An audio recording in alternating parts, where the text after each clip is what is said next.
Secretary McMahon, you've claimed that you want to drastically reduce the already very small federal role in education, and also that you will not cut Title I-A funding. That is still your position, correct? So let's talk about so-called illegal DEI, as you all have called it, a phrase you've continually bring up, that I'm still unclear on, especially after 3 federal judges have preliminarily ruled that your illegal DEI guidance is likely unconstitutional and unenforceable, illegal, as it were. Secretary McMahon, during your confirmation hearing, you were asked by Senator Chris Murphy if an African-American history class violated the administration's position on diversity, equity, and inclusion. You said you'd like to look into it.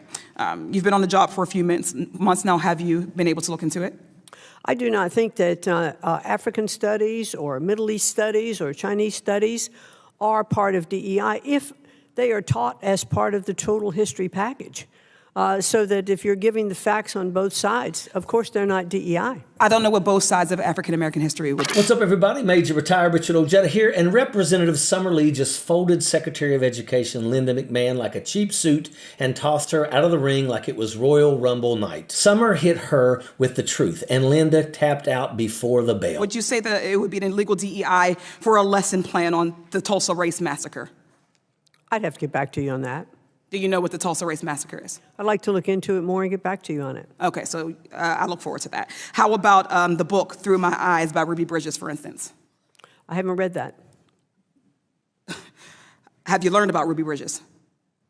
If you have specific examples you'd like That to was a cite, specific example. I'll be very happy. It was an for you- incredibly for specific you example. to submit I named those a in your specific book. questions, and I will look into it and get back to you on them. Thank I you. look How forward about to a answering them school directly. having a voluntary celebration for Pride Month?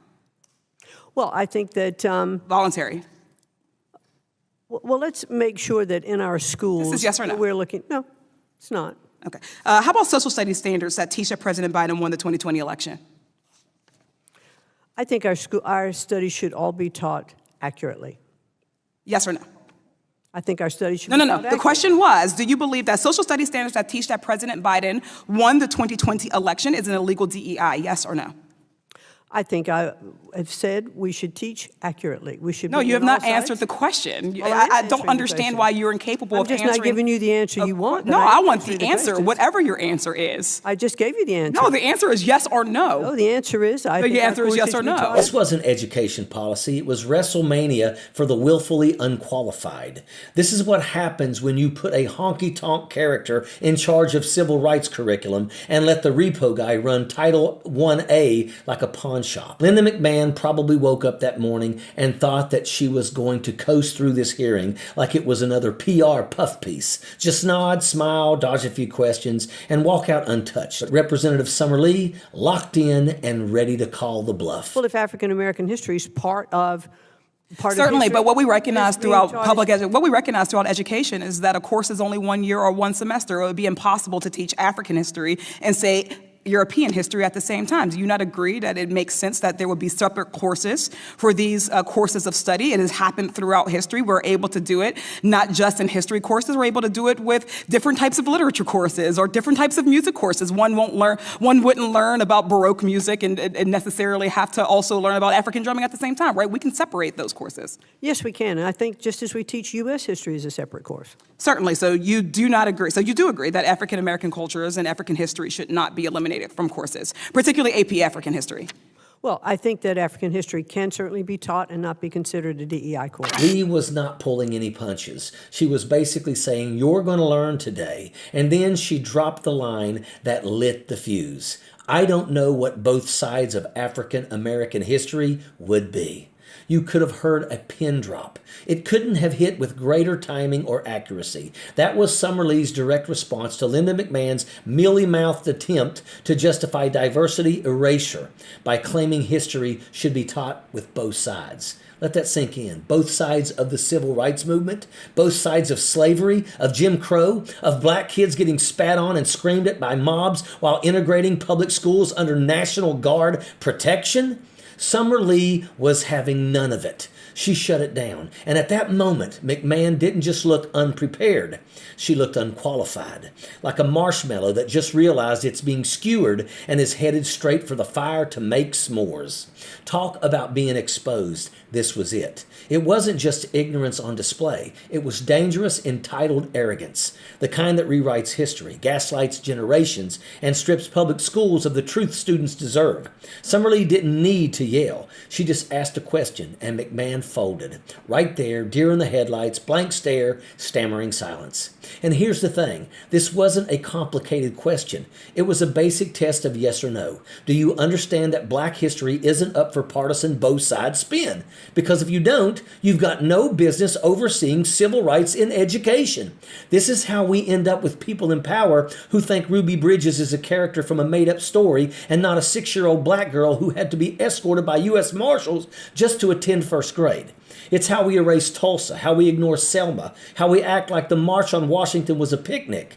What Summerlee did was more than correct the record. She exposed the absurdity of pretending there are two sides to systemic racism, to lynchings, to school segregation, to the terror that black families endured just trying to live. She didn't just check McMahon. She checked the entire playbook of performative whitewashing. This was a mic check to the skull. A smackdown with the spine. And Linda McMahon, she tapped out without even realizing that the bell had rung. Let's be real. Linda McMahon didn't just stumble. She absolutely face planted. This is the woman tasked with shaping education for the entire country. And she came to a hearing with less preparation than a kid giving a book report on a novel they never read. If she had even skimmed a chapter of real American history, just one, she might have known who Ruby Bridges was. She might have had something to say about Tulsa other than blank stares and half sentences.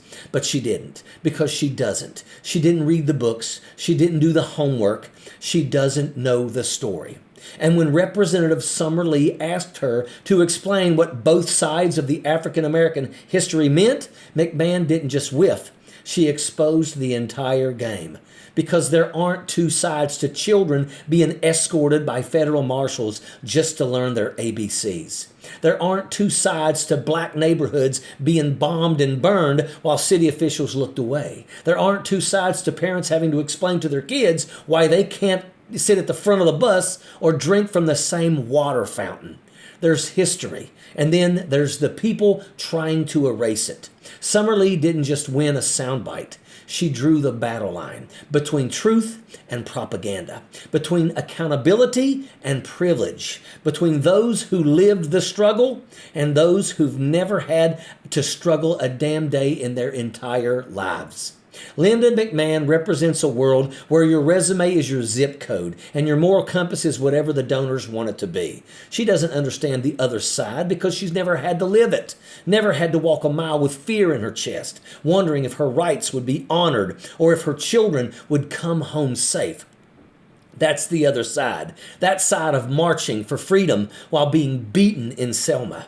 The side of growing up under Jim Crow, where law and violence worked hand in hand. The side of fighting for your seat at the table, only to be told you're making others uncomfortable. Linda McMahon doesn't know that side, and that's exactly why she's unfit to lead.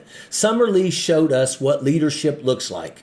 It's prepared, it's principled, it's unafraid to speak truth to power, even when power shows up with a title and no substance. And in that hearing room, under the lights, with the record rolling, Summer didn't blink.